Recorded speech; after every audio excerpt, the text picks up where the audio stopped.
تاریخ اسلام کی پہلی شہید حضرت سمیہ کی داستان عظیمت۔ مکے کی وادی بطحا کا وہ منظر تاریخ کبھی فراموش نہیں کر سکتی، جہاں آسمان سے آگ برس رہی تھی اور زمین تپتے ہوئے انگاروں کا روپ دھار چکی تھی۔ انسانیت سسک رہی تھی اور قریش کے جلادوں کے قہقہے اس ہولناک خاموشی کو چاک کر رہے تھے۔ لیکن اس ظلم و ستم کے طوفان کے سامنے ایک ضعیفہ عزم و استقلال کا ہمالیہ بنی کھڑی تھی۔ یہ حضرت سمیہ بنت خبات تھیں، جن کا نحیف جسم زخموں سے چور تھا، مگر آنکھوں میں ایمان کا وہ نور تھا جس نے مکے کے فرعونوں کی نیندیں اڑا دی تھی۔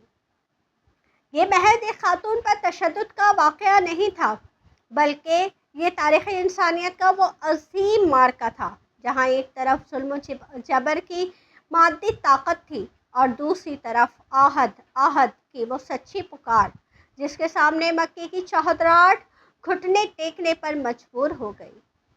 جس دور میں مہر نبوت صلی اللہ علیہ وآلہ وسلم نے مکے کے افق پر توحید کا علم بلند کیا، وہ معاشرہ اخلاقی اور سماجی پستی کے اندھیروں میں ڈوبا ہوا تھا۔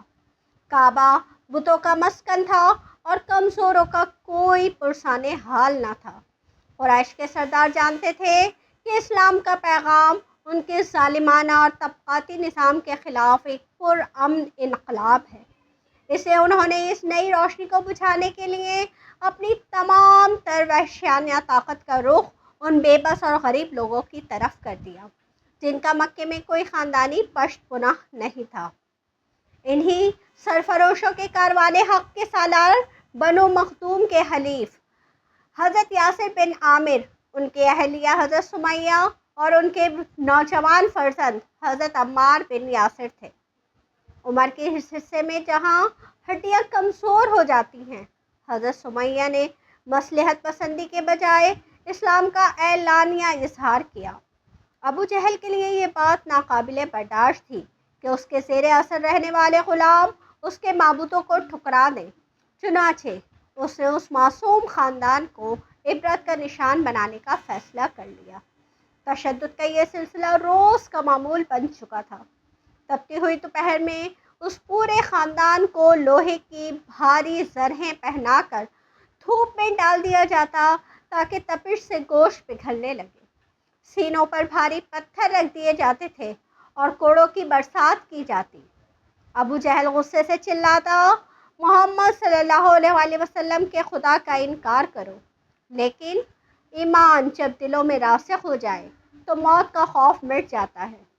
حضرت سمیہ کے خشک لبوں سے صرف ایک ہی صدا گونجتی، اللہ احد، اللہ احد۔ اس بے بسی کے عالم میں جب دو جہاں کے مالک حضور اکرم صلی اللہ علیہ وآلہ وسلم وہاں سے گزرتے تو آپ صلی اللہ علیہ وآلہ وسلم کا دل تڑپ اٹھتا۔ اس وقت مادی وسائل نہ تھے کہ ان کی زنجیریں کاٹی جا سکتیں، لیکن آپ صلی اللہ علیہ وآلہ وسلم اپنی نامالود آنکھوں کے ساتھ انہیں وہ ذات راہ دیتے جو روحوں کو امر کر دیتا ہے۔ آپ صلی اللہ علیہ وآلہ وسلم فرماتے، اے آل یاسر، صبر کرو، یقیناً تمہارے وعدہ گاہ جنت ہے۔ جنت کی یہ نوید سن کر حضرت سمیہ کے چہرے پر ایک ملکوتی مسکراہٹ پھیل جاتی اور مکے کی جلتی ریت انہیں گلزار نظر آنے لگتی۔ مظلومیت کا یہ سفر اپنے آخری موڑ پر پہنچا۔ حضرت یاسر شدید ستم جھیلتے ہوئے پہلے ہی جام شہادت نوش کر چکے تھے۔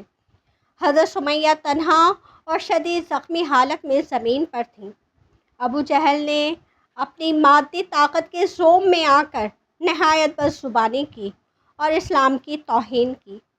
اس کا خیال تھا کہ یہ بوڑھی خاتون اب ٹوٹ جائے گی، لیکن حضرت سمیہ نے اپنے ایمان کی پوری قوت سمیٹ کر اس جابر کے چہرے پر حقارت سے تھوک دیا اور اس کے جھوٹے معبودوں کی مذمت کی۔ یہ قریش کے سب سے مغرور سردار کی وہ تاریخی تذلیل تھی جو وہ برداشت نہ کر سکا۔ غصے اور شکست خوردگی کے جنون میں اندھے ہو کر ابو جہل نے اپنا نیزہ اٹھایا اور پوری قوت کے ساتھ حضرت سمیہ کے جسم پر مارا۔ نیزہ جسم کے پار ہو گیا اور مکے کی ریت پر تاریخ اسلام کا پہلا پاکیزہ خون بہہ نکلا۔ حضرت سمیہ کی روح پرواز کر گئی اور وہ کلمہ توحید کی گواہی دیتے ہوئے اسلام کی پہلی شہید ہونے کا ابدی اعزاز پا گئیں۔ حضرت سمیہ کی اس عظیم شہادت نے صنف نازک کے وقار کو وہ بلندی عطا کی کہ آج بھی تاریخ اسلام جب اپنی پہلی قربانی کا ذکر کرتی ہے تو وہ کسی مرد کا نہیں بلکہ ایک عظیم عورت کا نام فخر سے لیتی ہے۔ یہ ایک بظاہر کمزور خاتون کی مادی طاقت پر وہ اخلاقی اور ایمانی فتح تھی جس نے ظلم کے غرور کو خاک میں ملا دیا۔ غزوہ بدر کے دن جب ابو جہل مارا گیا تو حضور اکرم صلی اللہ علیہ وسلم نے حضرت عمار سے فرمایا، اللہ نے تمہاری ماں کے قاتل کو ہلاک کر دیا۔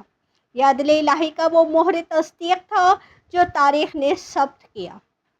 یہ شہادت سکھاتی ہے کہ ایمان صرف زبان سے اقرار کا نام نہیں بلکہ جان و مال کی بازی لگا دینے کا عہد ہے۔